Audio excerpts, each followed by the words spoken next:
Bueno, aquí ahora va a dar comienzo la comisión número 8, condiciones laborales, salud y valoración del trabajo docente en la actualidad. Esta comisión la va a coordinar el secretario general de ACMER, de la Asociación del Magisterio de Entre Ríos, el compañero Marcelo Pagani. Bienvenidos. Allá decíamos que estaba el Fans Club. Y él va a ser quien va a presentar la mesa. Bueno, hola, ¿se escucha? Bueno, buenas tardes, compañeras, compañeros. Bueno, efectivamente nos toca coordinar esta mesa, realmente un lujo por las compañeras que me acompañan. Disculpa por la demora, estaba prevista para las 14, pero bueno, veníamos bastante bien con los horarios, pero esta se ha demorado un poquito. Brevemente, poner en relieve primero lo que significa estar en este espacio, ¿no? En este espacio de memoria y derechos humanos. Y como decía hoy Roby, nada es casualidad, es causalidad. Que estemos hoy celebrando los 50 años de nuestra CETERA, en que cumple 40 años la democracia y en este espacio de memoria y de derechos humanos. Este centro clandestino de detención durante la dictadura, lamentablemente de los más importantes que hubo en el país, guarda sin duda un horror, como decíamos hoy, y hoy recuperado, como se recupera a partir del 2004 y finalmente del 2008, como un espacio de memoria, de verdad, de justicia y también como un espacio de defensa de los derechos humanos.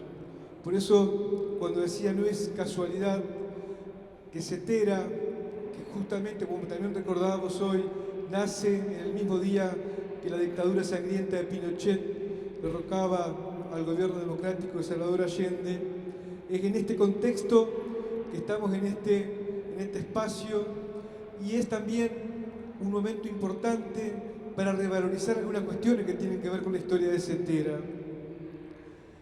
No hay dudas que a lo largo de estos 50 años, y sobre todo a partir de Huerta Grande, aquellos principios fundacionales hoy tienen más vigencia que nunca. Y porque además están en riesgo y están en tensión. Porque está claro que así como decimos que estamos acá en un momento histórico particular, donde ciertos sectores con posibilidades de llegar a la presidencia plantean el negacionismo de lo que fue el terrorismo de Estado, también hay sectores, esos mismos sectores, que van por la escuela pública. Y por eso decía aquellas definiciones tan importantes de Huerta Grande acerca de los principios fundacionales de CETERA, que planteaban la educación como un derecho del pueblo, el rol indelegable que tiene el Estado para garantizar ese derecho, la obligación, dice la declaración, la responsabilidad histórica que hemos asumido las organizaciones sindicales para defender esos derechos, y la solidaridad como el motor que claramente alimenta y construye esto que colectivamente, valga la redundancia, hemos construido en estos 50 años de CETERA. Por eso digo, espacio de memoria, derechos humanos, en contexto de negacionismo, 50 años de CETERA, que nace justamente con el golpe militar en Chile, y este momento de vuelta donde estos sectores de la derecha lamentablemente vienen por nuestros derechos, y como dijeron hoy todos, ni un paso atrás, daremos todas las peleas. Esta comisión de condiciones laborales y salud laboral tiene una trascendencia fundamental en la vida de cada uno de nuestros territorios, nuestras provincias. En el caso de mi sindicato, ACMER, en el año 2019 reformulábamos el estatuto y planteábamos la necesidad de contar con una, que no teníamos hasta ese momento, una Secretaría de Condiciones Laborales. Acá está presente el compañero Leandro Pozzi, que es el secretario de la Conducción Provincial, porque entendíamos que junto con la disputa salarial, en términos de agenda de disputa, es central para nosotros esa pelea que damos por las condiciones de trabajo, por el ambiente de trabajo, por la articulación que debemos hacer con todo lo que tiene que ver con la salud con el tema de la prevención de los riesgos del trabajo y parándonos fuertemente en la necesidad de la formación, formar a nuestros compañeros y compañeras en estas cuestiones tan importantes, y justamente en este Congreso tiene una mesa justamente en función de la trascendencia que tiene la disputa por las condiciones laborales. Por eso me parece que ustedes vinieron a escuchar a las chicas, no a mí, voy a ir terminando.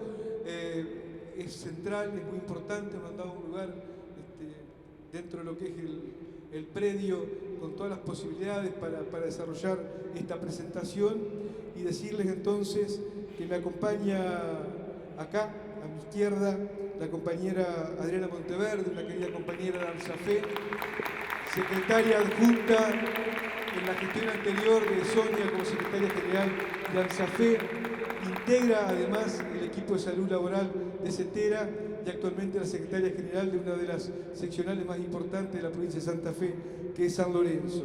Al lado de Adriana se encuentra la compañera Mabel Ojea, es psicóloga, psicoanalista, integrante de la Secretaría de Salud de SUTEBA. Y está, bueno, Lilian Capone, Lili, que todos tuvo tanta importancia en todas sus intervenciones, pero yo personalmente recuerdo sus intervenciones en aquellos meet que organizábamos en el contexto de pandemia, donde la palabra de Lili y ese equipo, por supuesto, que constituyeron en CETERA, la verdad significó algo muy importante para la contención, para tener información, para tener elementos, porque tuvimos que dar disputa en cada provincia cuando en el medio de la pandemia nos querían mandar a trabajar y resistíamos. Y ese aporte que hacía Lilia junto con el equipo fue trascendente. Sin duda todo lo que ha hecho, pero yo me paro ahí como una cuestión en un momento de quiebre y tan importante. Lilian además es neumonóloga, médica neumonóloga, especialista en salud ocupacional, docente adscripta a la Facultad de Medicina en UBA. Bueno, esto más o menos en líneas generales. Ahora le voy a pasar la palabra a la otra compañera que me está faltando presentar, que está al lado de Lilian, que es la compañera Manuela Mendonza, ¿se dice así? La verdad, un orgullo. Tenemos un panel internacional. La compañera Manuela es presidente de la Comisión Nacional de la FRENPROF, está bien dicho, es el Frente de Profesores. Además es miembro de la Junta Ejecutiva de la Internacional para la Educación y es docente del idioma inglés. Por lo tanto, de vuelta, un panel de lujo que justamente va a iniciar estas exposiciones. Nosotros imaginamos unos 15 a 20 minutos para cada expositor y luego la posibilidad de hacer preguntas. Así que arrancamos, Manuela. Muchas gracias. Buenas tardes a todas, a todos. Quisiera saludar todos los presentes, también mis compañeros de mesa, y agradecer la invitación para participar en esta mesa temática, dándome la oportunidad de conocer mejor vuestra realidad y compartir experiencias. Yo, el compañero dice, soy miembro de la FENPROF. La FENPROF es una federación de sindicatos regionales, es la mayor organización sindical de docentes de Portugal, de 7 sindicatos regionales, un poco como la CETERA, que es también una federación de sindicatos. Nosotros representamos docentes desde la educación infantil hasta la enseñanza superior e investigación, entonces todos los sectores. En relación al tema propuesto, condiciones laborales, salud y valoración del trabajo docente en la actualidad, empezaré por subrayar lo obvio. La escasez de docentes cualificados en Portugal y en muchos otros países hoy en día no es un accidente, es el resultado del deterioro progresivo del estatuto profesional y de las condiciones laborales que han hecho que la profesión sea cada vez más estresante y menos atractiva. Comparto con ustedes nuestra experiencia. En Portugal, hace unos 10 años, no más de 10 años, había un excedente de docentes. Había miles de docentes en paro, que no tenían plaza en las escuelas. Todos los años, en septiembre, siguiente por favor, en septiembre es el inicio del curso escolar en Portugal. Todos los años, la FENPROF organizaba iniciativas para denunciar el número de docentes en paro, llamando la atención sobre la falta de inversión en la escuela pública y las tasas de fracaso escolar, reclamando clases más pequeñas y más apoyo educativo, entre otras medidas. Pueden ver una imagen de una de esas iniciativas que, como ven, es 2012. El mensaje que queríamos en un centro de empleo donde los docentes se iban a registrar como estando en paro, desempleados, y el mensaje que el sindicato quería pasar era: no sobran docentes, faltan respuestas educativas, diciendo es necesario que la escuela pública dé mejores respuestas y para eso necesita de más docentes. Ahora, hoy, 10 años pasados, la situación ha cambiado radicalmente y mi país se enfrenta a un grave problema de falta de docentes cualificados. Siguiente. Para ilustrar la magnitud del problema, me remito a la portada de un importante semanario fechada de 8 de septiembre. Les recuerdo que en Portugal el curso escolar comienza el 1 de septiembre. Como ven, lo que dice el periódico es: siguen faltando docentes para 100.000 alumnos. Es decir, que 100.000 alumnos les falta por lo menos un docente a una asignatura, pero hay alumnos en algunas escuelas a quien faltan 5 docentes, 6 docentes. La situación se va a agravar no decurso del año escolar por motivos varios, por ejemplo, bajas por enfermedad, pero se va a agravar mucho en los próximos años, ya que hasta 2030 más de la mitad del personal docente actual habrá salido de las escuelas por haber alcanzado la edad legal de jubilación, que en Portugal actualmente es de 66 años y 4 meses. Entonces, ¿qué ha ocurrido en los últimos 10 años para que hayamos llegado a este punto? Mencionaré 3 graves errores cometidos en mi país por diferentes gobiernos, en el pasado y todavía en el presente. Lo primero, legislar partiendo de la base de que en el sistema educativo hay 2 intereses distintos. Los intereses de los docentes, por un lado, y los intereses de las escuelas y de los alumnos, por otro. Un error que ha contribuido en gran medida a la degradación de la imagen social de los docentes y que se basa en un enorme equívoco, porque mejores condiciones de trabajo para los docentes son mejores condiciones de aprendizaje para los alumnos. Y como bien sabemos, el éxito educativo de los alumnos es una condición para la realización profesional de los docentes. Segundo error, considerar la educación como un gasto y gobernar pensando sobre todo en las próximas elecciones parlamentarias, lo que hace que muchos de los problemas estructurales persistan en resultado de políticas erráticas y de un déficit crónico de financiación del sistema educativo. Un error porque, como subrayó el secretario general de las Naciones Unidas, António Guterres, en la cumbre Transformar la Educación, la financiación de la educación debe ser la prioridad número 1 de los gobiernos. Es la mejor inversión que pueden hacer en su pueblo y en su futuro, porque la educación cambia vidas, economías y sociedades. La tercera opción política errada, devaluar el diálogo social y la negociación con los sindicatos que representan a los docentes. un error porque los sindicatos tienen propuestas para responder a los problemas, propuestas construidas con los docentes, que son quienes conocen la realidad sobre el terreno y pueden evaluar mejor las posibles soluciones.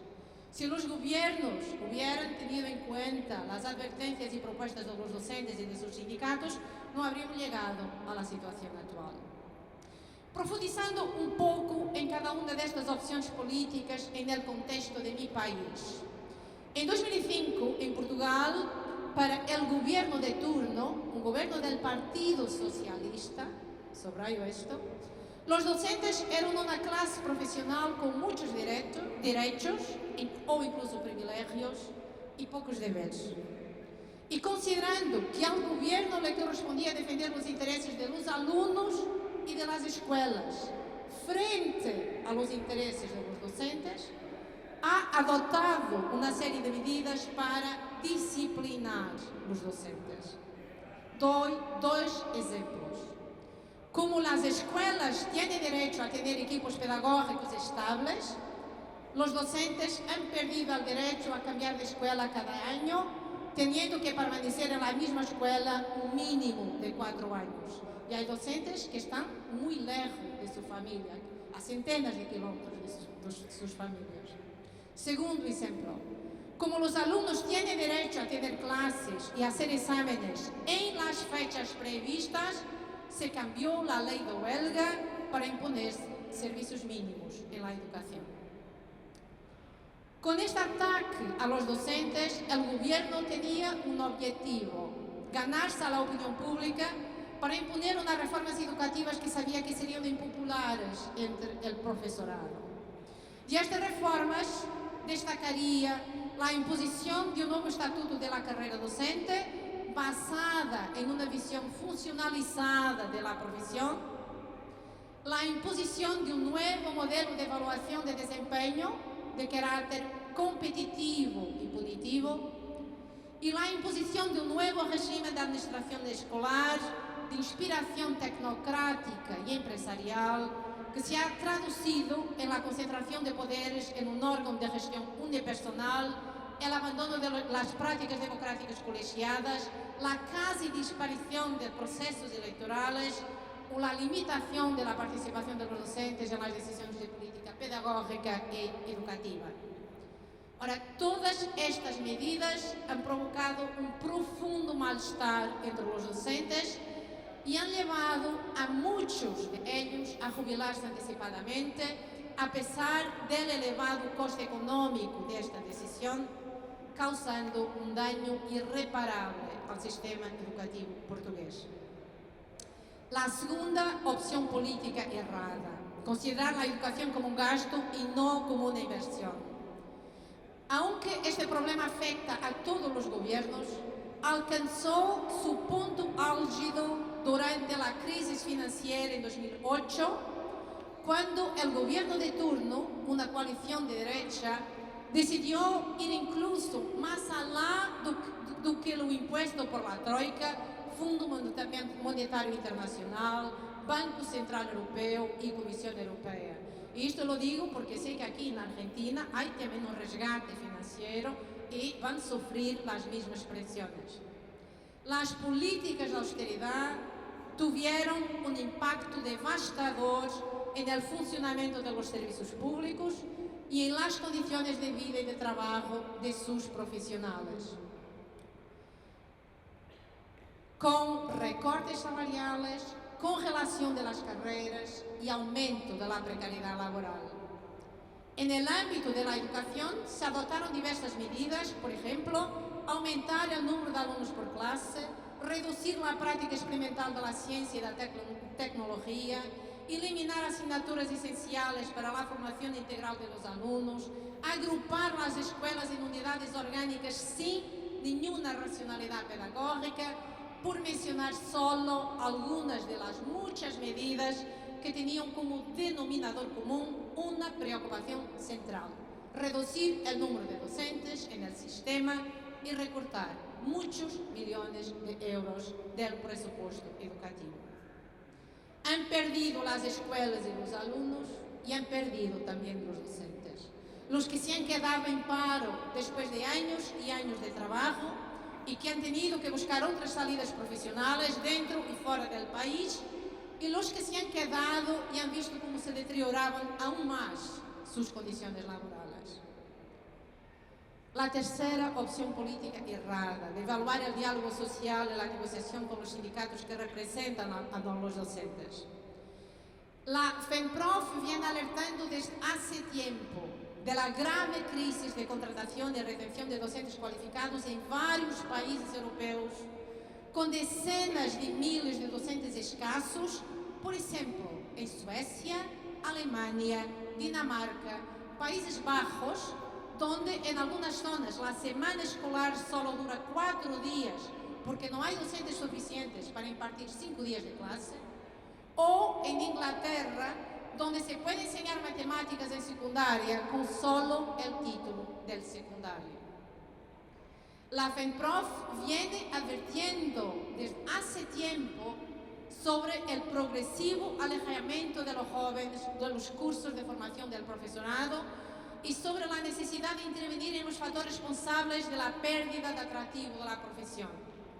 La creciente intensificación y burocratización de su actividad, la desregulación de la carrera, la precariedad laboral, la indisciplina y la violencia en el ambiente escolar, la falta de apoyo a una educación efectivamente inclusiva, el control administrativo sobre la profesión, un régimen autocrático de gestión escolar, la presión social sobre la escuela o la falta de reconocimiento simbólico y material de la importancia del trabajo de los docentes y de la función social que desempeñan. La FENPROF lleva tiempo alertando del problema del envejecimiento de la plantilla docente en Portugal y del desgaste y cansancio extremos que afectan a muchos docentes. Para reforzar esta advertencia, la FENPROF encargó en 2018 un estudio a la Universidad Nova de Lisboa sobre las condiciones de vida y de trabajo en la enseñanza en Portugal. Entre otras cosas, este estudio encontró que el 76% de los docentes estaban emocionalmente agotados y el 84% estaban deseando jubilarse anticipadamente. En las conclusiones de este estudio se incluyen testimonios de docentes que se han jubilado anticipadamente.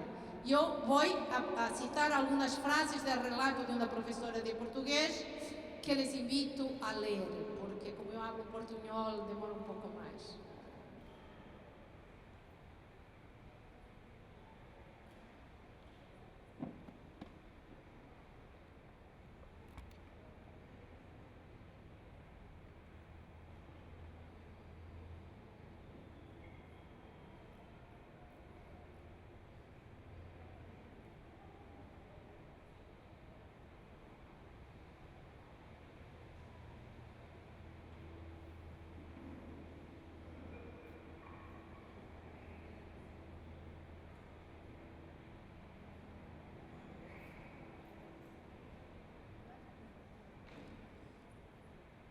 Pero la FENPROF no se ha limitado a denunciar la situación, insistiendo en que para resolver el problema hacen falta soluciones de fondo y no medidas provisionales que pueden aliviar el problema a corto plazo, pero lo agravarán a medio y largo plazo.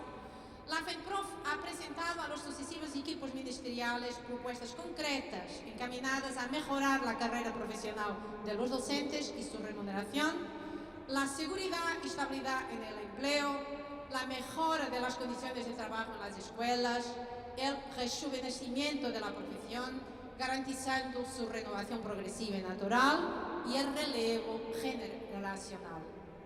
Lamentablemente, esta advertencia no fue escuchada y el problema fue desatendido, a pesar de la intensa acción sindical que llevamos a cabo a todos los niveles, institucional, político, jurídico y de movilización para la lucha con grandes huelgas y manifestaciones. Luchamos mucho, compañeros, compañeras. Esto se pasó a pesar de los sindicatos haber luchado mucho. No entraré en detalles sobre las movilizaciones, me gustaría destacar solo dos de las manifestaciones. En 2013, Roberto Baradel, que estaba de vacaciones con su familia en Francia, al tomar conocimiento de que la FENPROF organizaba una manifestación en Lisboa, con grande generosidad, interrumpió las vacaciones para solidarizarse con los docentes portugueses. Una solidaridad que no habemos olvidado y que recuerda aquí con una foto para decir gracias, Robert.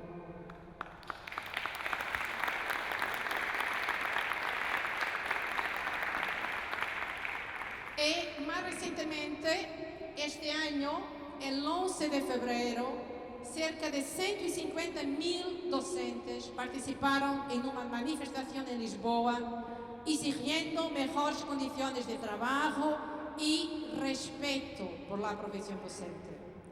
Fue una manifestación multitudinaria, la mayor de siempre en Portugal, tras una huelga de 18 días, cada día con incidencia en un distrito diferente, que también fue muy exitosa.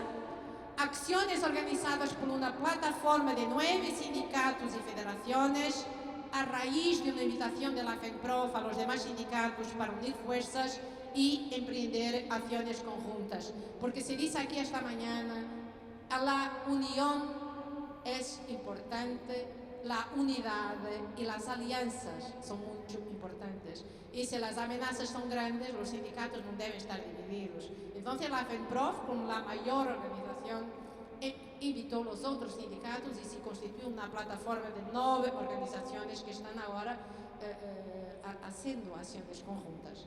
De esta manifestación traduzco algunas de las mensajes. Respeto es en este momento una mensaje siempre presente. Respeto por la escuela pública, conquista de la revolución del 25 de abril, lo dice hoy por la mañana, para nosotros es muy claro que el derecho universal a una educación de calidad es una conquista democrática, de las mayores conquistas democráticas como el Servicio Nacional de Salud. También, una otra frase que vi, algunas escritas también por ahí, luchando, también estamos enseñando y no me retiré. Hay una frase que los docentes portugueses cantan que no paramos, no paramos, no paramos. Bueno, la fuerte movilización de los docentes ha conseguido situar los problemas que afectan a la profesión en la agenda política y en las portadas de los medios de comunicación, lo que ha dado lugar a negociaciones. Pero las propuestas del Ministerio son claramente insuficientes, por lo que los sindicatos reanudaron la lucha al inicio de este curso escolar. Ya han previsto una serie de acciones para la primera semana de octubre, Semana Europea del Profesorado, entre las que se incluye una huelga nacional el 6 de octubre con motivo del Día Mundial de los Docentes. Ahí ven iniciativas en esta semana, el 2, 3, 4, 5 y 6. La siguiente, por favor. Algunas de estas acciones se llevan a cabo en convergencia con los otros sindicatos y la huelga, como ven, la huelga el día 6 de octubre es una huelga general con los otros sindicatos. Otras de estas iniciativas son iniciativas que la FENPROF viene promoviendo en el contexto del Día Mundial de los Docentes desde hace varios años, como formas de promover una mayor valorización social de la profesión y del trabajo docente. Y como en esta mesa hablamos de valorización de los docentes, quería también echarnos aquí algo sobre esas iniciativas. Una es un premio literario que se hace desde 2012, creo, destinado a poner en valor la creación literaria de los docentes y su contribución cultural. El anuncio de los autores docentes laureados se realiza anualmente el día 5 de octubre, que es el Día Mundial de los Docentes. Siguiente. Una otra iniciativa es la carrera del profesorado y la educación, que se celebra por quinta vez este año. Aquí es una imagen de la primera edición, en colaboración con varias entidades y organizaciones como el Ayuntamiento de Lisboa y la Asociación de Atletismo de Lisboa. Una carrera en marcha, yo solamente marcho, pero hay quien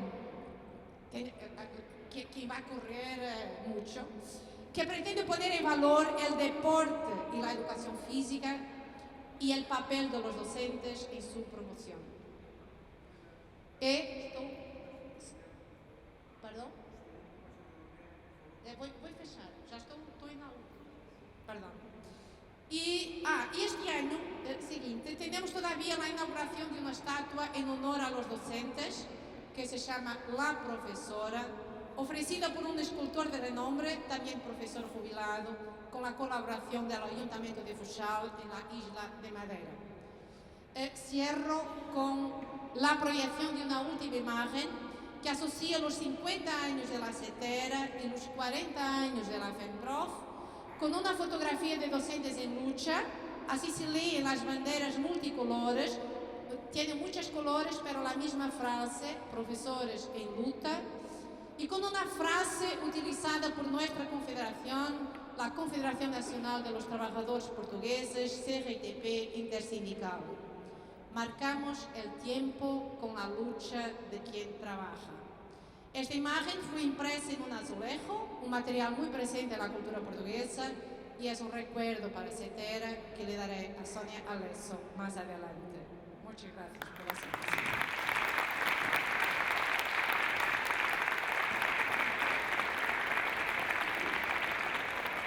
Sigue Lidia Capone. A ver, fue bastante antipático lo que tuve que hacer, es muy interesante y absolutamente necesario todo lo que estaba planteando la compañera, pero hay un compromiso de entregar el predio 16:15, 16:20, porque hay otra actividad, por eso el apuro. Disculpen. Bueno, hola, ¿qué tal? Hace frío, ¿no? Está fresquito. Gracias, Manuela, impresionante, ¿eh? Toda semejanza, ¿eh?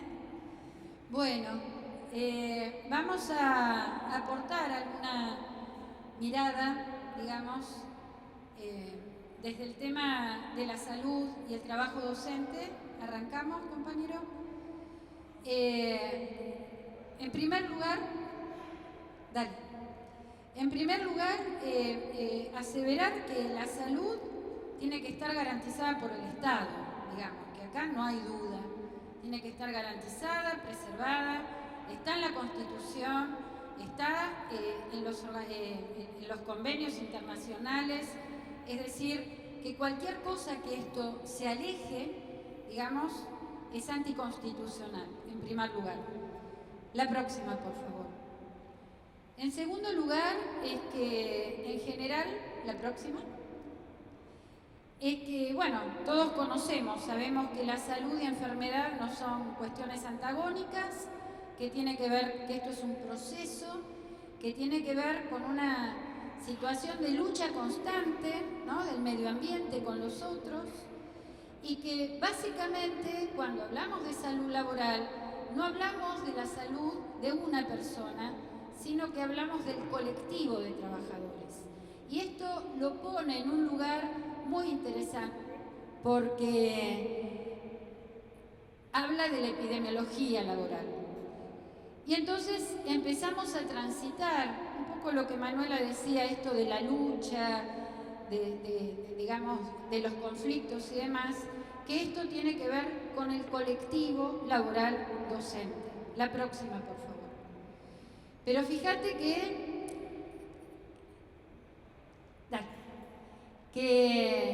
así como definimos que la salud, un estado de salud es un estado alegre, solidario, cuando hablamos de trabajo, hablamos de penar. Ustedes piensen que la palabra trabajo tenía que ver con el trepalium, que era un elemento de tortura, que solamente trabajaban los esclavos y que las condiciones que se trabajaban obviamente eran las peores, pero sobre todo es, hasta la Biblia dice, ¿no? Así como te dice, parirás con dolor, traerás el pan con el sudor de la frente. Es decir, que hay una estigmatización del trabajo.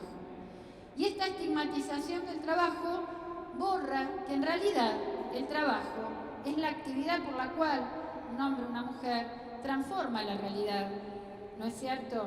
Y transmite cuestiones personales relacionadas con sus intereses, pero que obviamente en un trabajo tiene que ver lo colectivo. Entonces, la próxima, por favor. Decimos que la salud laboral tiene que ver con la construcción del colectivo de la pertenencia del trabajo. Y esto se ve mucho en la actividad docente, en la escuela, en los conflictos también, en las organizaciones sindicales, este tema de la pertenencia del trabajador.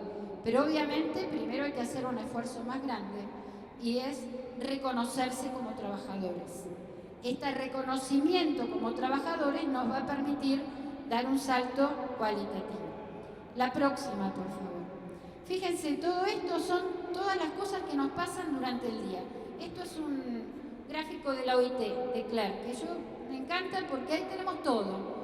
Salario, conflictibilidad, diseño, currícula, la organización del trabajo, el tiempo, la jornada, que no son las 4 horas, como se quieren decir. Tiene que ver con una prolongación. Estela Maldonado decía, tenemos que incluir esas horas a la jornada laboral. ¿Se acuerdan? Bueno, de esto también se trata. ¿Qué pasa con el estado de salud del docente? En general, no se hace exámenes de prevención, no se hacen detección precoz. Algunos acuerdos paritarios tienen algún avance relacionado con los días de preventivos, pero no es en general en nuestro país. La próxima, por favor. Pero todo esto son condiciones de trabajo, son factores que inciden en el trabajador. Pero para hablar de riesgo tenemos que hablar de otra cosa, que es otra de las cuestiones. No todo lo que nos pasa tiene que ver con los factores de riesgo dentro de la escuela. Hay condiciones de trabajo, pero cuando esas condiciones comienzan a enfermar, entonces hablamos del proceso peligroso y hablamos entonces sí del riesgo laboral. La próxima, compañero, por favor. Y esto, bueno, lo hicieron los compañeros de Fuetra, y yo también lo pongo porque en realidad para que algo ocurra es algo de probabilidad. No es que está asignado el docente a enfermarse porque está trabajando. Puede enfermarse como no. Con esto no estoy diciendo que no se enfermen. Con esto estoy diciendo que hay una brecha para poder trabajar antes que el daño. Y Óscar Bentancur, un ecuatoriano amigo, habla de procesos peligrosos. Y ahí incluye todas aquellas condiciones de trabajo que durante el día y durante nuestra vida influyen en la salud del compañero. La próxima, por favor. Esto ya lo conocemos. Muchas veces las discusiones entre riesgo, el fumar, por ejemplo, que es un riesgo voluntario, el riesgo laboral es un riesgo impuesto, involuntario, uno no elige, ¿sí? Pero sobre todo se mide y se puede prevenir. La próxima, por favor. Entonces, cuando hablamos de daño, decimos que la prevención fracasó. Una vez que el riesgo se instaura, obviamente también se va a instaurar el daño. Y ahí ya no es probabilidad, ahí ocurre. Y de esto se trata. La próxima, por favor. Pero es muy interesante esto, porque cuando nos quieren inculcar que el trabajo docente enferma, porque esto también lo quieren inculcar, evidentemente estamos atrapados, estamos encorsetados. Entonces, cuando algo es necesario e imposible, debemos cambiar las reglas de juego. Y esta es la propuesta. La próxima, por favor. Entonces, el trabajo enferma de ninguna manera, un desocupado no está sano. Lo que enferma son las condiciones de trabajo, las malas condiciones de trabajo. Y de esto se trata, de poder pensar cuáles son nuestras malas condiciones de trabajo para transitar un camino que no sea llegar a la enfermedad. Entonces, en primer lugar, debemos conocer, debemos investigar, debemos diagnosticar, debemos mejorar. La participación es el primer paso de la prevención. Y digo esto porque en la coyuntura de Argentina la participación está siendo escasa. Esto lo tenemos que reconocer. Entonces necesitamos trabajar mucho la participación para poder nosotros empoderarnos de estas cuestiones. La próxima, por favor. Y es así que decimos, bueno, a ver, hablemos de prevención. En primer lugar, reconocernos como trabajadores. ¿No es cierto? La CETERA luchó mucho para hablar de trabajadores de la educación. Esto es fundacional. Eran docentes, profesores. En otros países no se habla de trabajo docente. Se habla de lo que hace un profesor, por ejemplo. Y esto tiene mucho que ver. Segundo, la formación integral curricular. Yo no me voy a meter en ese tema porque es un tema que ustedes conocen muchísimo, pero tiene que haber, como decía acá la compañera, tiene que haber participación y la opinión de nosotros para saber cómo seguir y cómo enriquecernos en este contenido curricular. Tiene que haber una capacitación sistemática, diagnóstico de situación, el mapa de riesgo, hacerlo con los pibes, hacerlo con los padres, incorporar. Adriana va a hablar de Sarre Rubén, pero la comunidad educativa de Moreno sabía lo que pasaba en esa escuela porque esta compañera, Sandra, hablaba con los padres y les decía qué problemas había de infraestructura. Es incorporar. La propuesta que nos están haciendo es la exclusión. Nosotros tenemos que incluir con las diferencias, con las culturas diferentes, pero hay que incluir. Plan de prevención y protección. Tiene que haber un programa institucional dentro de la escuela, con los pibes. A ver, bueno, eso después lo toco. Ámbitos de participación, que son los comités mixtos.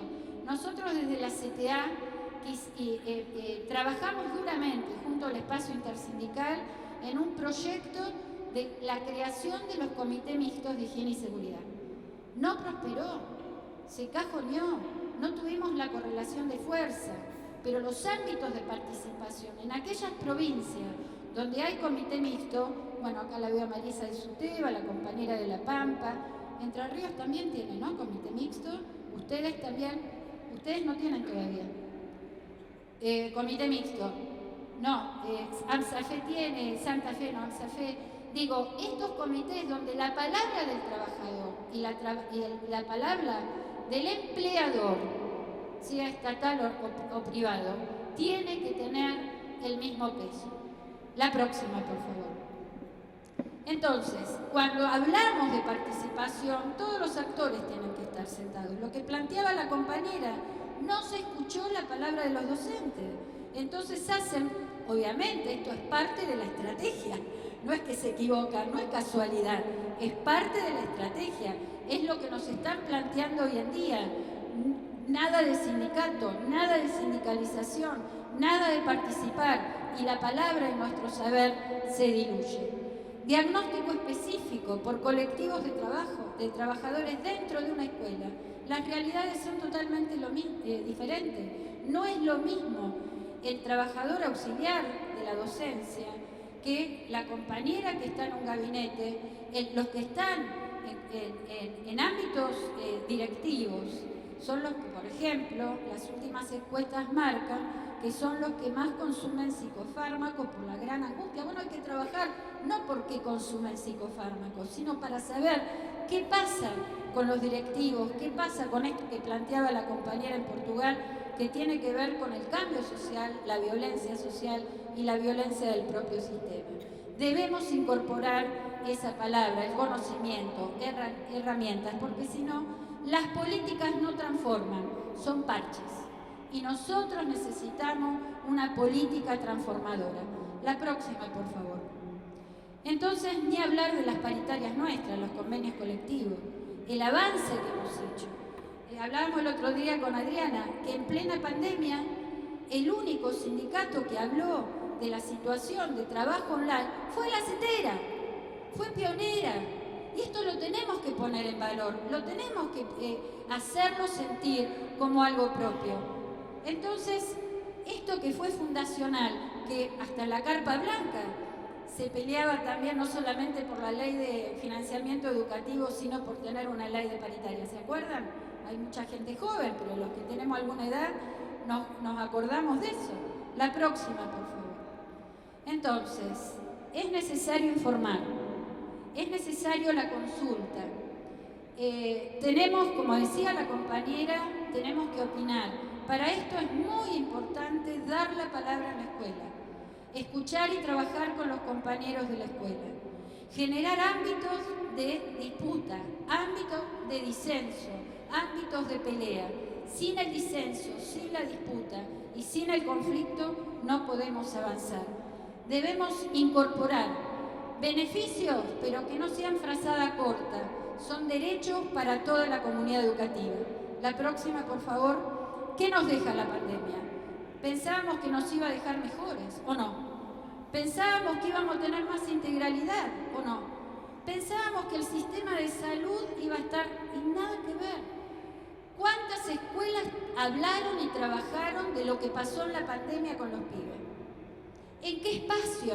¿En qué tiempo esos trabajadores de la educación pudieron charlar con los pibes, con los padres de los chicos, qué les había pasado en la pandemia? Todos me hacen que no, y eso es un error, porque si no hacemos la palabra, no democratizamos la palabra, no escuchamos, no podemos tener diagnóstico, no podemos generar un reflejo de esos compañeros en lo que nos pasa. Estoy hablando de salud, Esto es salud, es la integralidad de los conocimientos, concretamente esto es salud. La próxima, por favor. Y esto a mí me encanta, porque depende de dónde estés. ¿Hace frío o hace calor? A ver, disculpe, pero ¿cómo se lleva esta crisis mundial que nos hunde a todos? Y depende de dónde estás. Y esto nosotros en Argentina lo estamos viendo cotidianamente. La próxima, por favor. Ya termino, Marce? ¿Vamos? Y por último, si hay algo que tenemos que rescatar, la salud laboral en CETERA fue fundacional. Esto que planteaba la compañera también lo es para nosotros. No podemos hablar de salud laboral si no pensamos en los pibes. No es solamente con los 12 puntos de infraestructura. Los 12 puntos de infraestructura marcan el futuro de esos chicos. Una vez en una epidemia de hepatitis, fuimos a visitar unas escuelas en la periferia de Buenos Aires. Las escuelas no tenían canilla. Y en aquellos lugares donde tenía, esto hace mucho, y en aquellos lugares donde tenía canilla, los chicos no llegaban a la canilla. ¿Cuál es el mensaje? No llegas hoy y no vas a llegar nunca al agua potable. Así que quédate tranquilo. Gracias, compañero.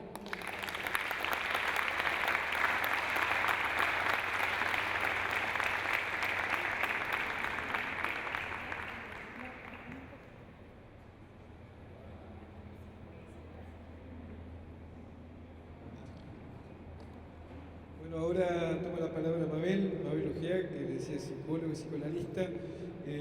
Ahora estamos bien con el tiempo, ya está la exposición de Lilian. Bueno, muy bien. ¿Se escucha bien? Bueno, muchas gracias por la presencia y gracias a la CETERA por la invitación. No tengo PowerPoint, así que voy a leer algunas cosas. Bien. Entonces decimos, en tiempos de tanta zozobra e incertidumbre, es fundamental compartir lo que venimos construyendo desde hace años, desde disciplinas y campos diversos, fruto de diálogos entre cruzamientos y producciones que potencian nuestra mirada sobre viejos y nuevos problemas. Construcción que CETERA ha propiciado a lo largo de estos 50 años de historia. Comparto entonces algunas ideas que quizás puedan sumarse a una conversación sobre la propuesta de esta mesa. Estas ideas son producto del intercambio y el trabajo cotidiano con compañeras que desde hace años tenemos con compañeras de la Secretaría de Salud del SUTEBA, Paula Mateu y Tamara Zaporowski, que están allá, que son mis compañeras de espacio de trabajo, pequeño espacio de trabajo. Y bueno, nuestras conversaciones de alguna manera vienen a plasmar acá lo que comparto hoy. Tengo 3 puntos para plantear que después intentaremos unir de alguna manera. El primero es, en relación a estas exposiciones anteriores, lo podemos ubicar, es la cuestión de los factores psicosociales en el trabajo. Para los que no están familiarizados, Los factores psicosociales son un aspecto de las condiciones de trabajo que dan cuenta de los efectos en el trabajador de lo psicosocial. Entonces, pero básicamente se trata, esto no lo medimos como la electricidad, como la falta de agua, no, como el riesgo químico. Esto es lo percibido por el trabajador. Esta es la diferencia sustancial. Y es lo percibido por el trabajador de las condiciones de trabajo y el impacto de esto es en su salud psicosocial, mental, si ustedes quieren decir. Entonces, lo psicosocial, como las condiciones de trabajo, suponen definiciones políticas e ideológicas previas, definición y perspectiva del trabajo, por ejemplo, de salud, de qué aspectos voy a considerar, lo que se dice y lo que se omite, cómo se nombra, los instrumentos con los que vamos a relevar esa porción de la realidad, la lectura de los resultados, diagnósticos, propuestas y acciones que se deriven de ello, implican una serie de decisiones que no son técnicas, son políticas e ideológicas. Eso que llamamos los psicosociales se nominan de modos distintos. Esos nombres son el resultado de aquellas decisiones previas. Entonces, algunos hablan de riesgo psicosocial y daño, y miden el daño. La OIT y el ISTAS hablan de estrés, como el efecto de lo psicosocial. Estuvimos en una época muy inundados por el síndrome del quemado. También se habla de sobrecarga, de carga mental y su efecto, la fatiga mental. Salud y Bienestar mide el barómetro de la Internacional de la Educación. Entonces, una de las dimensiones de análisis en el campo de los factores psicosociales es lo que llamamos las compensaciones. ¿De qué se trata de la compensación? Se trata del reconocimiento por parte de la comunidad educativa, ministerio, personal jerárquico, familias, alumnos, del trabajo del docente, así como también del reconocimiento en un sentido social amplio, quiero decir, el imaginario que hay en un momento determinado respecto del trabajo docente, el imaginario social.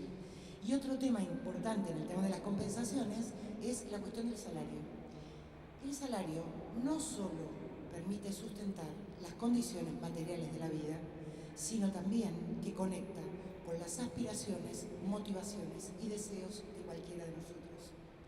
Entonces, estas compensaciones dan cuenta de la estima social, del reconocimiento, de la valoración y lleva directamente a preguntarse por el sentido del trabajo que se realiza, por la dimensión significativa del trabajo, que apareció también sintetizada en las palabras de la compañera que recién mostró, la compañera portuguesa.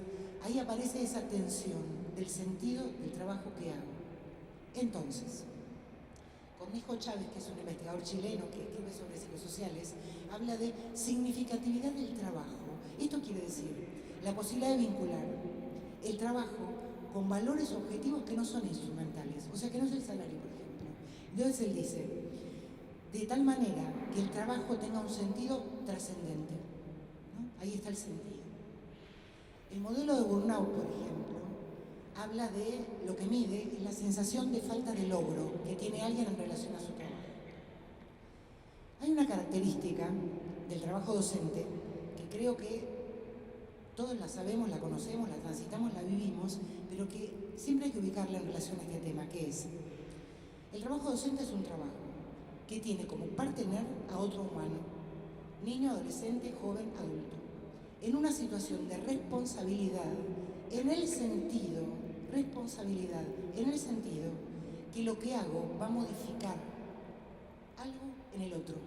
Como producto de mi trabajo hay un efecto en el otro. Entonces, hay algo ahí que se pone en juego, que es el deseo del propio docente para que esto suceda, por un lado, pero también, hay que decirlo, incluye las tensiones, dificultades y, ¿por qué no?, satisfacciones de las relaciones humanas. Entonces, esto es una característica del trabajo docente. Entonces, cuando yo hablo de, por ejemplo, las exigencias, hay una parte de las exigencias que yo tengo que medir como un exceso, pero hay una parte que es una exigencia propia del trabajo con el otro. ¿Se entiende? Entonces, esto no es menor. ¿Por qué digo esto? porque requiere de ese trabajador algo que podemos llamar la posibilidad de desenvolverse, la posibilidad personal de desenvolverse en esa escena. Una de las preguntas del burnout, que a mí siempre me llamaron la atención del cuestionario del burnout, es: ¿se queda usted pensando en el usuario de su servicio? Y esa es una pregunta que para mí da en la clave de por qué yo no la puedo responder. Porque yo hago un trabajo en el que me quedo pensando en el usuario de mi servicio, porque es parte de mi trabajo. Quiero decir, un docente, un médico, un psicoanalista, nos quedamos pensando en el usuario de nuestro trabajo, en un montón de cosas que nos resuenan. Te acordás, decís, no, porque yo tendría que haber hecho esto, me olvidé de tal cosa. Digo, eso es una particularidad que tiene el trabajo de los que trabajamos con otras personas. Y tenemos, ¿se entiende? Entonces, ahí hay que empezar a como separar cosas y dividir algunas aguas. A falta de palabras actuales, quiero decir, estudios recientes, para dar cuenta de la valoración del trabajo, hoy, que el trabajo de la mesa, retomo algunas referencias del momento de la pandemia, que aunque parezca lejano, como decían recién, no lo es, fue un hecho disruptivo que ha marcado profundamente, entre otras cosas, el espacio social y los modos de relación.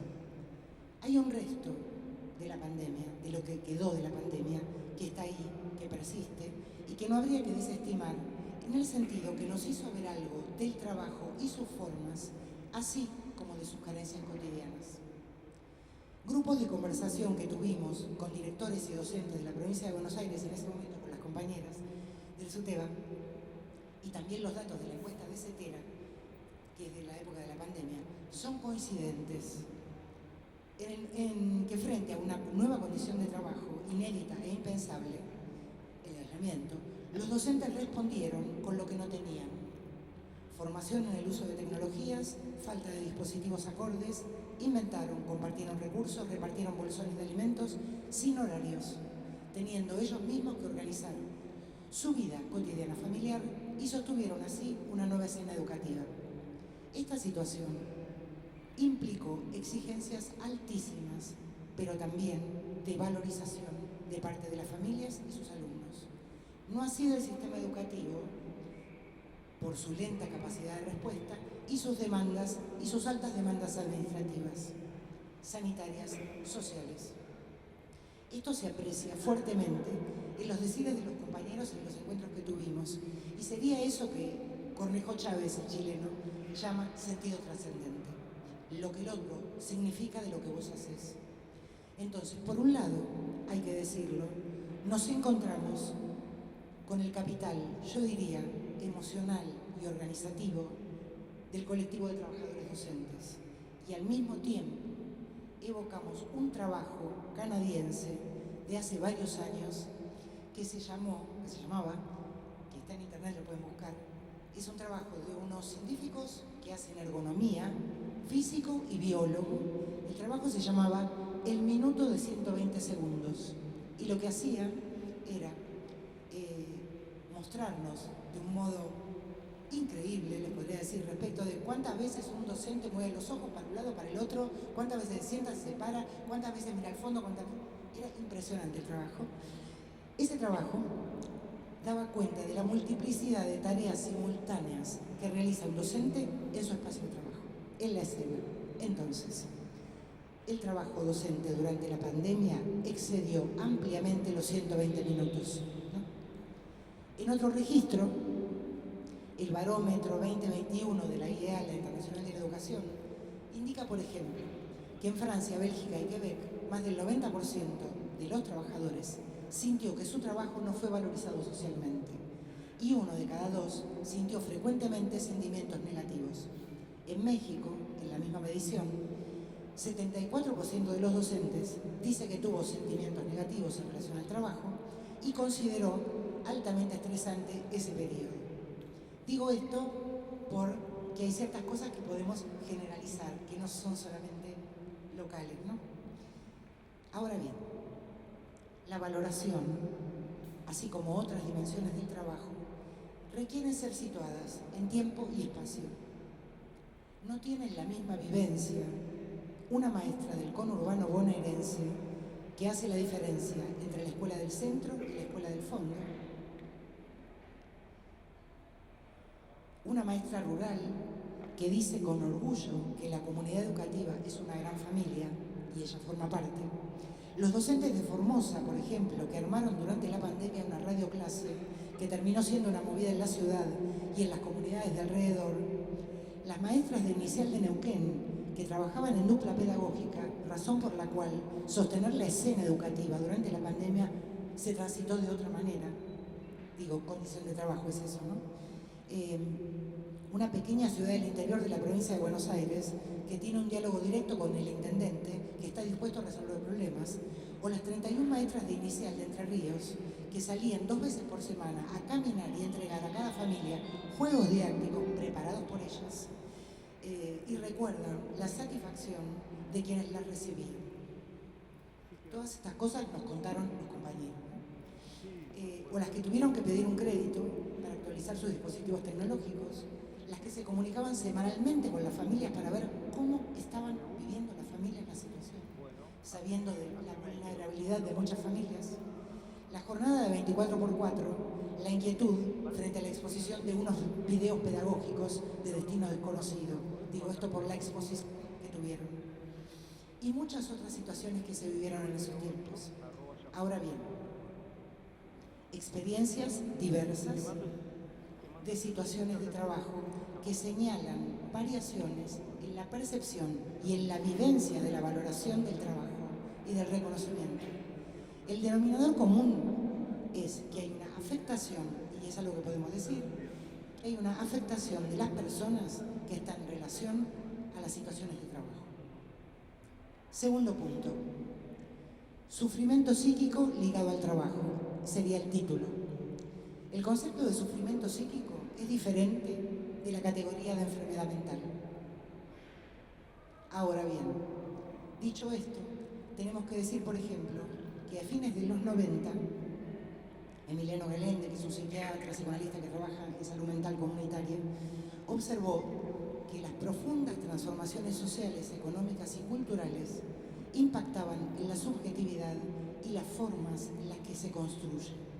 Y entonces decía, fines de los 90, el libro es del 97, en el estado actual del mundo, hay muchos tipos de padecimiento que no son una enfermedad mental, sino que se manifiestan como sufrimiento. Esto permite problematizar la idea de salud de enfermedad, distinguir entre el sufrimiento y la patología y otorgarle visibilidad y reconocimiento a afectaciones de la salud mental que si no estarían opacadas. Recuerdo aquella época, y veremos qué cosas siguen estando. En ese momento él hablaba de la inclusión social, el desempleo, el valor del consumo, las relaciones familiares, la pérdida de lazos sociales que conocíamos. Todas esas cosas de la modernidad que habían estado existiendo, que a pesar de sus injusticias y exclusiones, sostenían la vida emocional de las personas.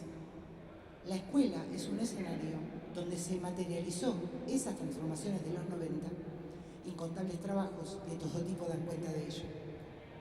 Entonces, si el padecimiento no es necesariamente una enfermedad mental, ansiedad, depresión, fobias, todo lo que queramos poner ahí, pero está ligado al trabajo, entonces el trabajo es un espacio fundamental de la vida.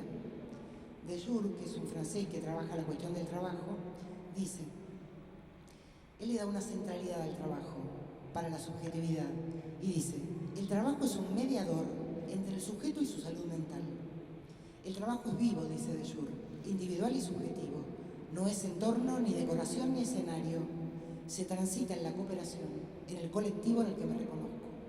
Lazo y pertenencia que constituyen mi subjetividad. No es el trabajo lo que me enferma, como se decía recién, sino las vicisitudes en las que nos encontramos en él, que producen un tipo particular de padecimiento. De Jour dice algo que se los leo tal cual porque creo que vale para lo que nosotros pensamos o trabajamos.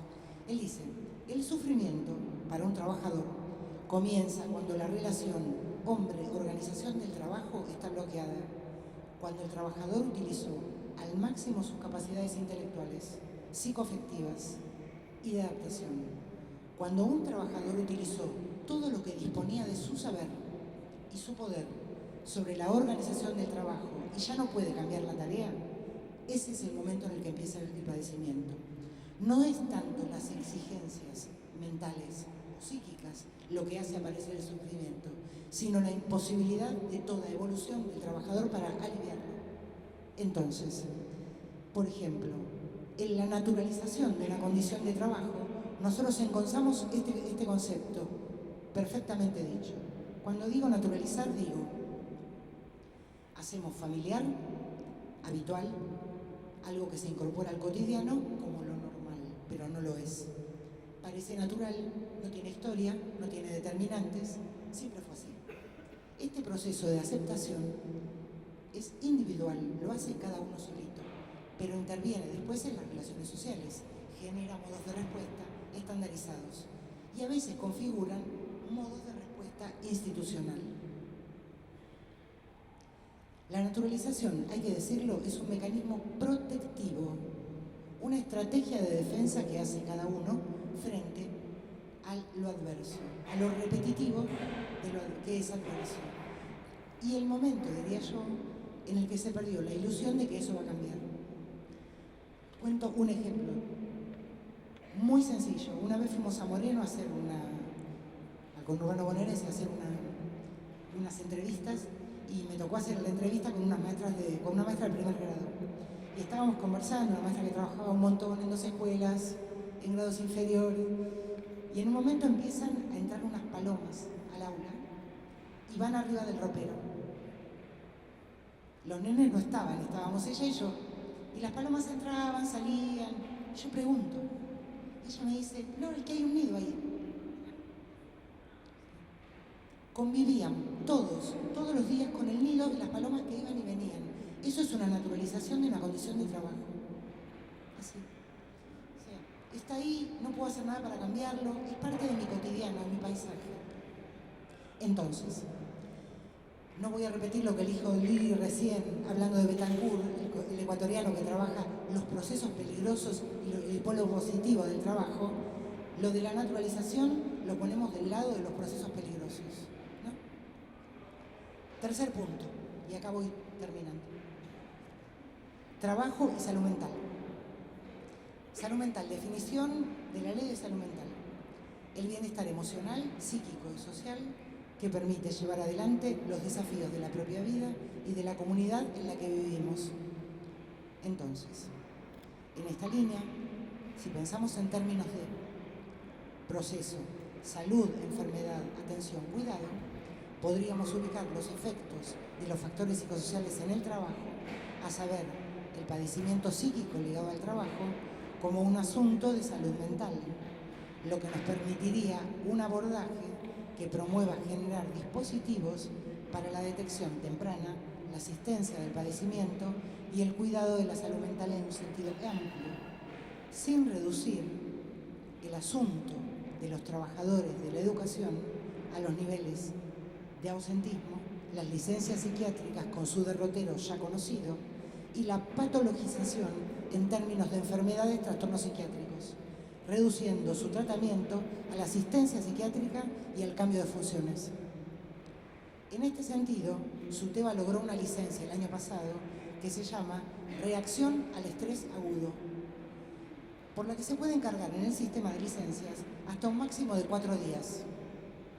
Para esto hubo que interpelar con la ley de salud mental la idea de salud mental que tenían las autoridades, ya que la lógica imperante otorgaba una licencia por psiquiatría de 20 días sí o sí, y después tenía que ir a junta médica. Ciertos avatares de la vida cotidiana pueden expresarse en la forma de síntomas que no todas las veces constituyen trastornos mentales, anímicos o emocionales, sino que son efectos de las malas condiciones de trabajo, que no requieren 20 días de licencia por psiquiatría, sino un tiempo, una pausa, para que algo se tramite, se acomode y poder volver al cotidiano. Llevar adelante los desafíos de la propia vida, como dice la definición, no es fácil para nadie, y máxime en una época en la que se nominan como disfunción o trastornos conductas humanas que antes no lo eran, una psiquiatrización, podríamos decir, en la línea de la medicalización de la vida cotidiana, donde todo lo que tenemos parece ser una enfermedad mental. Este logro de la licencia, del bloque este que nombraba recién, descentra la enfermedad, sí, por decirlo de algún modo, de su lógica histórica y dice, veamos, ¿de qué se trata esto? ¿Se entiende?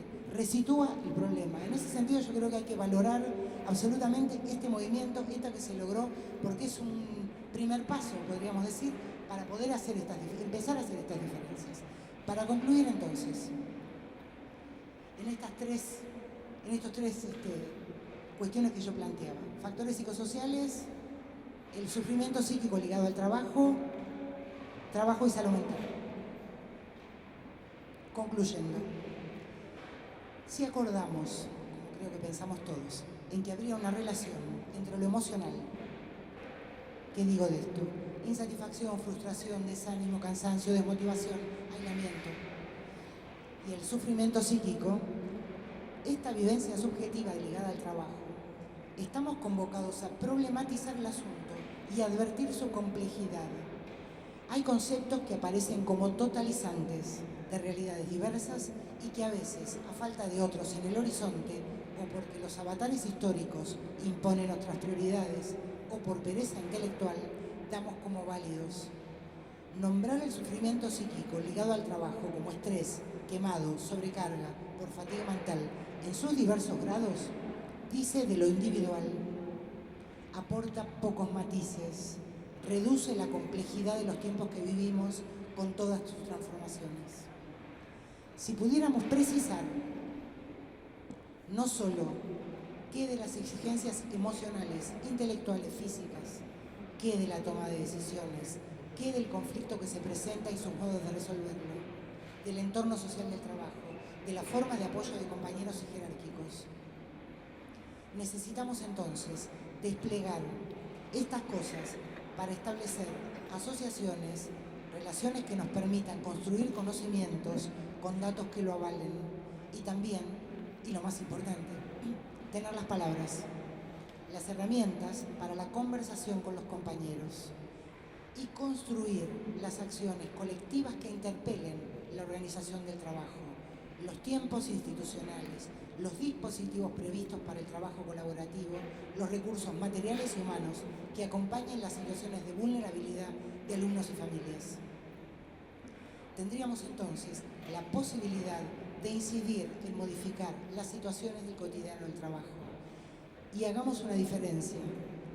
El sufrimiento es individual. No hay un sufrimiento colectivo. El sufrimiento es individual, es cada quien. Ahora, lo que podemos hacer con eso es colectivo.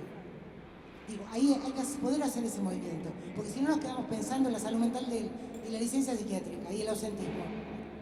Entonces, construir ese discurso nos permitiría desplazar la discusión de la cuestión individual, la patología y las licencias psiquiátricas, que es de lo que se habla cuando se habla de la salud mental de los docentes, y empezar a ubicar el sufrimiento psíquico en relación a las condiciones de trabajo en un tiempo y un espacio singulares.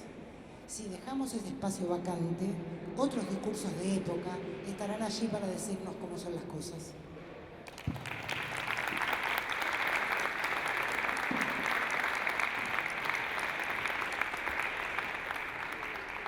Muchas gracias, Mabel. Ahora Adriana, bueno, les pido un poco de paciencia porque juntando sillas y demás y hay algunos ruidos, pero bueno, no va a ser fácil, Adriana. Átense a las sillas, los que están sentados, así no se van. Bueno, muchísimas gracias por estar esperando y la mesa primero, que nos demoramos ahí un poquito.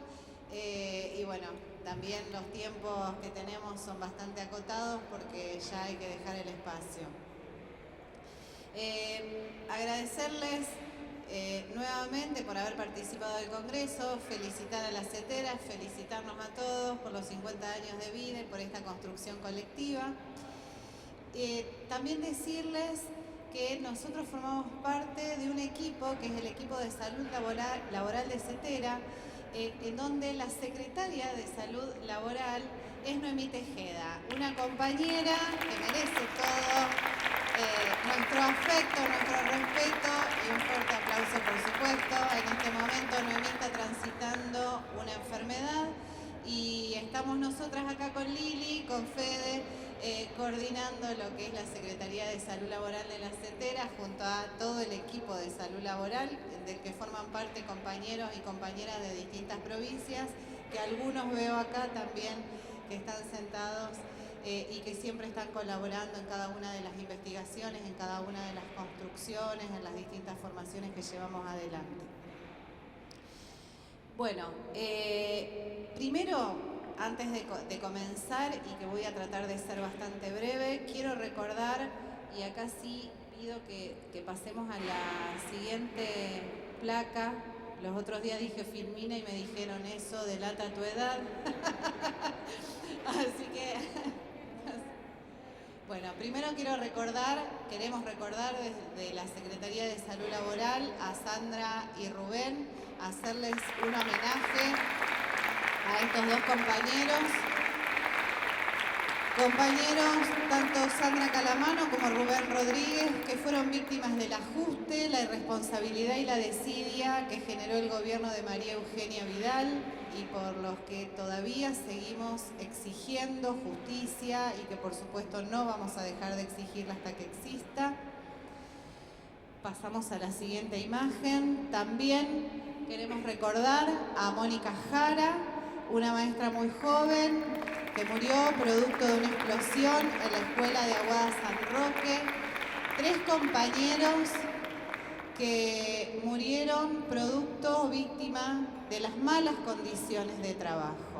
Esto de lo que hablaba Lili hoy, el trabajo no enferma, sino que son las condiciones en las que desarrollamos nuestro trabajo, y en este caso son las muestras máximas de la desidia del Estado, el no haber tenido los edificios escolares en condiciones. Así que para ellos nuestro homenaje, un fuerte aplauso nuevamente, decir Sandra Calamano, presente, Rubén Rodríguez, presente, Mónica Jara, presente, ahora.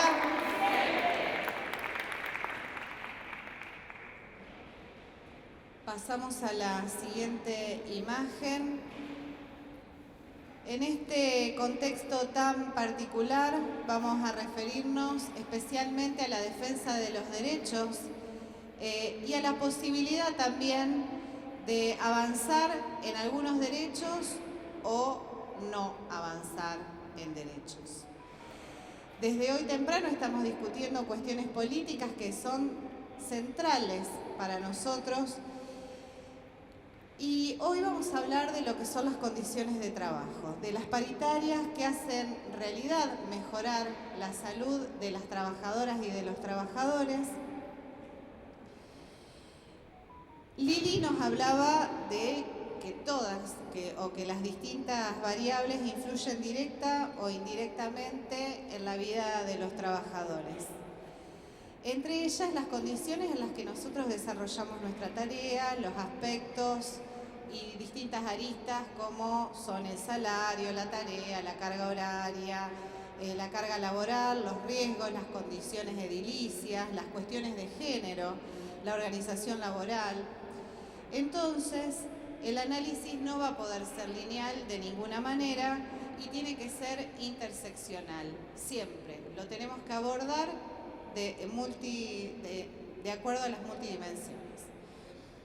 Es así que desde el equipo de salud laboral de la CETERA, que está constituido desde hace muchísimo tiempo y que algunos compañeros se van sumando año a año también, compañeros de distintas provincias, se generaron diferentes líneas de acción.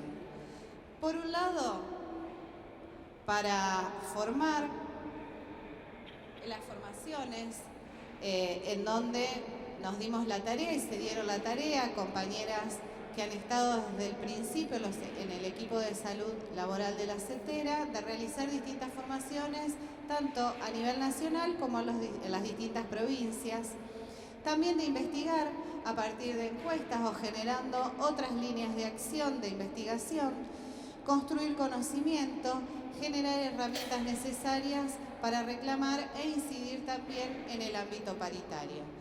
Las encuestas de CETERA, que son para nosotros un insumo muy importante, tienen como objetivo producir ese conocimiento a través de la investigación de las problemáticas que aquejan a toda la docencia. Estos datos después van a servir justamente para poder trabajar y reclamar en las paritarias. Y en cuanto a las encuestas, hoy Mabel nombraba algunas de las encuestas, yo también quiero hacer referencia brevemente a algunas. Decir que en el año 2019, previo a la pandemia, las encuestas de la CETERA arrojaban que el 78% de las encuestadas eran mujeres. Un gremio, esto quiere decir claramente, y nosotros ya lo sabemos, pero bueno, a través de estos datos, que es un sindicato femenino, ¿no? Mayoritariamente femenino. Entonces ahí también se marcaba la sobrecarga laboral que nosotras tenemos. Por un lado, la tarea que es la presencial, inherente a nuestra función docente dentro de la escuela. Por el otro lado, las tareas propias que tienen que ver también con nuestra función docente, pero que las realizamos fuera del horario escolar. Y por otra parte, el trabajo doméstico familiar. Las cuestiones de cuidado en donde están a cargo de las mujeres o las identidades feminizadas. Todo esto intensificado en la pandemia, en donde la encuesta de la CETERA del año 2020, en plena pandemia, que además de hacer formaciones durante la pandemia, también definimos realizar una investigación, participaron del total, el 84% eran mujeres. El 54% estaban dentro de la franja etaria comprendida entre los 36 y los 50 años de edad. El 65% tenía niños o adolescentes a cargo. Además de hacer la tarea a distancia, tenía niños o adolescentes a cargo. Solamente un 15% decía que eso no era problemático. Por lo tanto, ahí también hubo una marcada sobrecarga laboral en cada una de las compañeras, en cada una de las trabajadoras docentes. A partir de allí, y como cada investigación, cada acción tiene que incidir también en la paritaria, la CETERA se dio un trabajo y una gran discusión dentro de, también en ese momento, en ese contexto de pandemia, y en los que nosotros también nos queremos referir. Porque la pandemia nos dejó muchas cosas, pasaron muchas cosas también luego de la pandemia, y a veces nos olvidamos de todo el trabajo que fuimos llevando adelante. Por ejemplo, la paritaria del 4 de junio, ¿no? Que fue una paritaria que reguló la actividad a distancia, en la no presencialidad, dentro, que no era el teletrabajo, que no tenía que ver con el teletrabajo, sino que regulaba la actividad docente sin presencia de los alumnos y de las alumnas, reconociendo el trabajo no presencial. También planteaba el derecho a la desconexión, el reconocimiento de las licencias y la percepción del salario, las jornadas de trabajo equivalentes a las jornadas en la presencialidad, derecho al descanso, cobertura de riesgos también y de accidentes de trabajo, enfermedades profesionales, que en algunos casos costó muchísimo que esto se cumpliera, en algunas provincias costó muchísimo que esto se cumpliera, pero que teníamos esa cobertura, ese paraguas protector también de la paritaria nacional para después poder ir a discutir en cada una de las paritarias provinciales. Y por el otro lado también, el 24 de julio del año 2020, en una nueva paritaria, se continuó planteando la necesidad del diálogo y de las negociaciones permanentes, porque muchas de las paritarias habían sido cerradas, y se empiezan a discutir protocolos para un posible retorno a la presencialidad. Estos protocolos hacían referencia a estos 12 puntos de trabajo sano y seguro, de las condiciones edilicias, que fueron también producto de una paritaria del año 2011, en donde Cetera, la verdad, que estuvo siempre al frente, y en donde Lili, Noemí y Estela Maldonado, a quien también le volvemos a brindar un fuerte aplauso, tuvieron muchísimo que ver junto a otros compañeros. La estoy viendo a Marisa Barromeres y otros tantos compañeros que siempre han estado dentro de lo que es el equipo de salud laboral de la Cetera.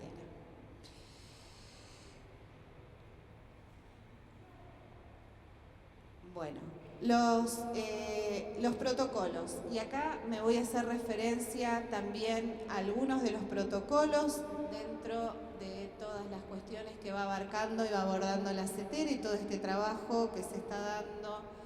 El protocolo de licencia por violencia de género, en donde en algunas provincias todavía seguimos ahí insistiendo y luchando para que esto sea posible, y en otras tantas ya se ha implementado.